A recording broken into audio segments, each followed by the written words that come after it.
Bismillahirrahmanirrahim. Assalamualaikum warahmatullahi wabarakatuh. Alhamdulillahilladzi ja'ala al-fata quwwatan sadida. Assalatu wassalamu ala sayyidina Muhammadil Mustafa wa ala alihi ahli sidqi wal wafa, amma ba'du. Dewan Hakim yang kami muliakan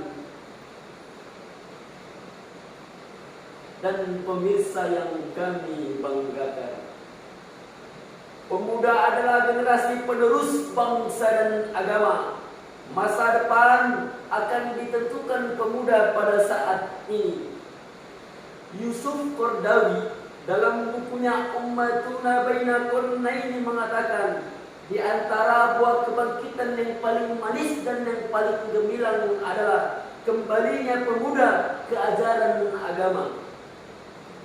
Namun, bila dilihat kondisi pemuda pada saat ini, banyak yang tersesat dihantam gelombang globalisasi.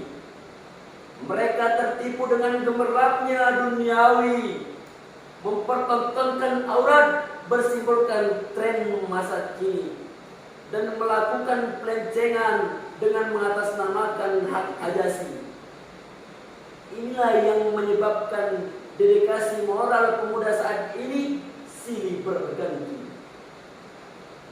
Mengingat betapa pentingnya peran pemuda saat ini, maka kami akan menyampaikan syarahan yang berjudul Mempersiapkan generasi zaman now yang serba digital menurut Al-Quran. Sebagaimana firman Allah dalam Al-Quran surah An-Nisa ayat 9 yang akan dibacakan oleh kami sebagai berikut.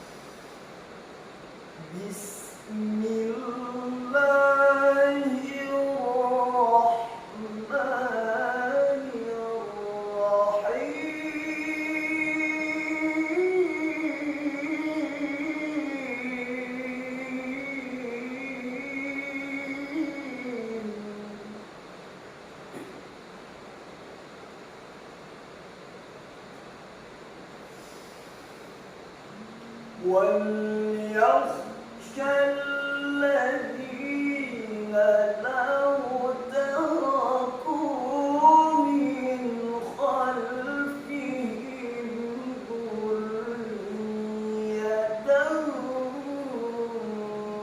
ضِعَافًا خَافُوا عَلَيْهِمْ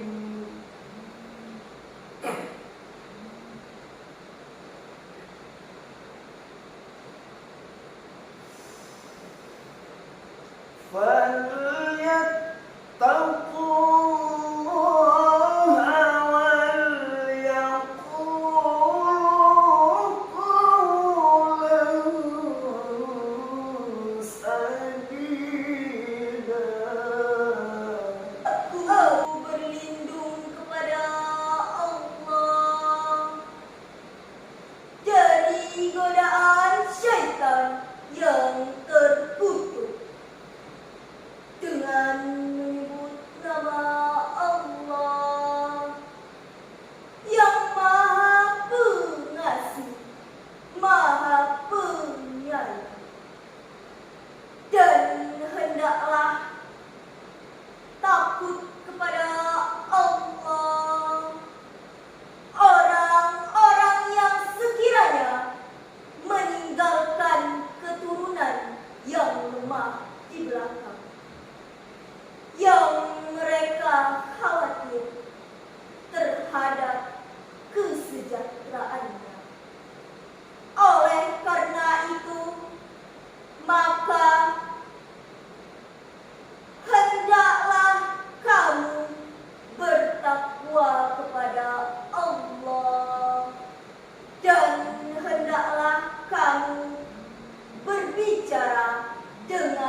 Dewan Hakim yang kami muliakan dan pemirsa yang kami banggakan. Menurut ilmu balaghah, kalimat wal yahsyad pada ayat tadi mengandung insyaiyah talabi karena dalamnya terdapat amr atau perintah. Al-amru talabul fi'li ala wajhil istila ay minal a'la ilal adna. Amr adalah tuntutan untuk melakukan pekerjaan dari atasan kepada bawahan. Demikian ungkapan Syekh Al-Jarib dalam kitab Balaghah Al-Wadhiyah halaman 179. Dewan Hakim yang kami muliakan, Syekh Abu Syana Syaifuddin dalam kitab tafsirnya mengatakan, Rahul Ma'ani fi tafsir Al-Quranil Azimi wa Sab'il Masani, juz keempat halaman 213 menafsirkan ayat tadi. Hendaklah kita takut kepada Allah dan khawatir kepada keturunan kita nanti. Hadirin yang dimuliakan Allah, wajib bagi saya, saudara dan seluruh umat Islam untuk khawatir dan takut kepada Allah Subhanahu wa taala. Jika generasi yang akan datang menjadi generasi yang lemah, maka sudah barang tentu persaingan yang akan datang akan semakin keras dan berat. Profesor Dr. B.J. Habibie, Presiden ketiga sekaligus pendiri Cendekiawan Muslim Indonesia mengatakan, ada 5 kelemahan yang harus kita khawatirkan untuk generasi yang akan datang. Yang pertama, lemah fisik, lemah harta, lemah ilmu, lemah semangat hidup, bahkan yang paling kita khawatirkan adalah lemah keimanannya. Muncul sebuah pertanyaan. Lalu bagaimana membuat kualitas sumber daya manusia yang mampu bersaing di era global? Profesor Dr. Sundarwandani dalam buku Transformasi Sumber Daya Manusia mengatakan, ada 3 manusia yang mampu bersaing di era global memiliki 3 kualitas. Yang pertama, kualitas amal, Kualitas intelektual, kualitas spiritual, dan bangsa kita dituntut untuk menciptakan generasi yang inisiatif, inovatif, proaktif, dan kreatif. Dewan Hakim dan pemirsa yang kami banggakan, inilah kualitas amal bangsa. Kita harus mempersiapkan generasi yang cerdas, memiliki wawasan luas, berpikir keras. Inilah kualitas intelektual. Dan bangsa kita dituntut untuk menciptakan orang-orang yang benar, pribadi-pribadi yang beriman, individu-individu yang berakhlak mulia, dan pribadi yang memiliki jiwa emas dan integritas. Inilah kualitas spiritual. Hadirin yang dimuliakan Allah, inilah 3 kualitas yang harus kita ciptakan untuk meningkatkan sumber daya manusia. Hal ini tertulis dalam Al-Quran surah Al-Mujadalah penggalan ayat 11 yang akan dibacakan Qori sebagai berikut. Yarfa'illahu alladhina amanu minkum walladzina utul ilma darajat.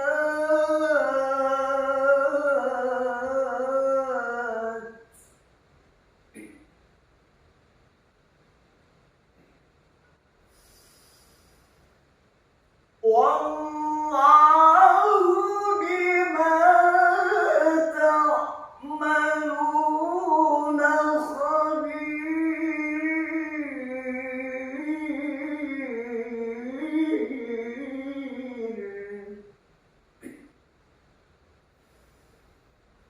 والله بما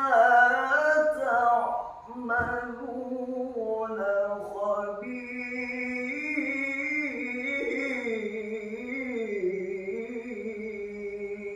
خبير صدق الله العظيم.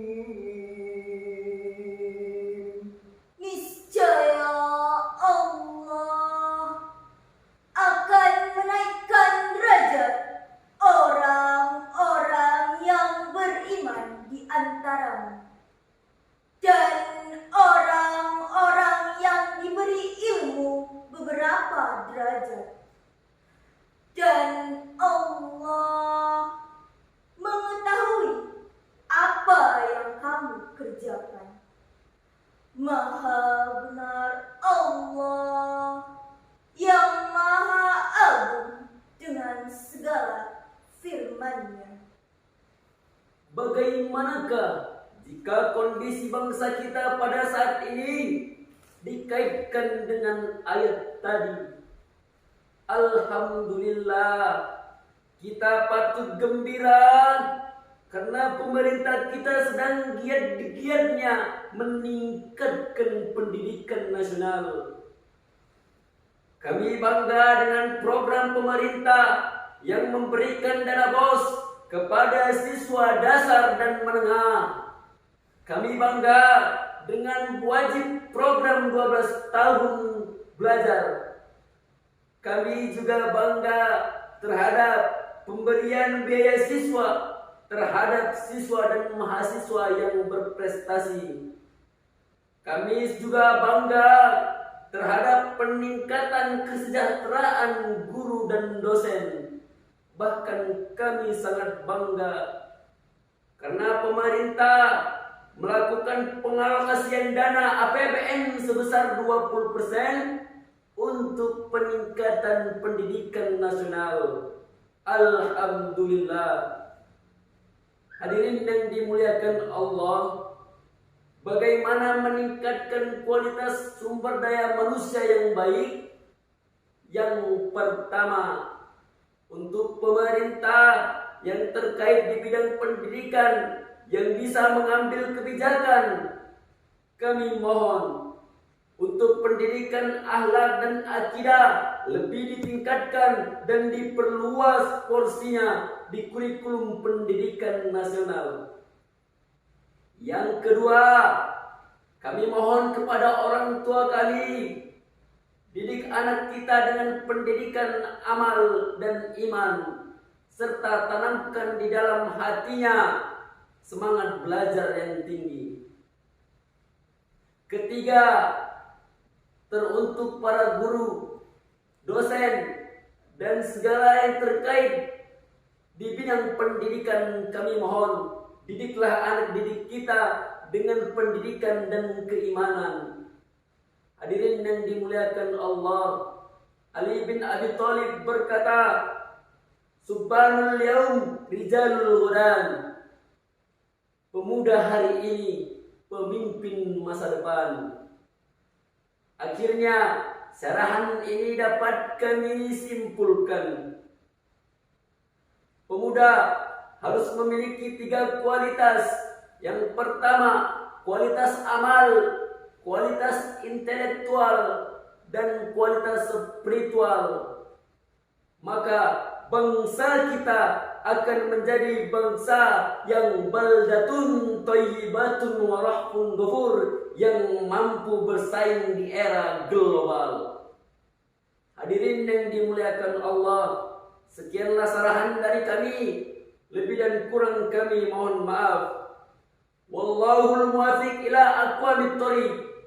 Assalamualaikum warahmatullahi wabarakatuh.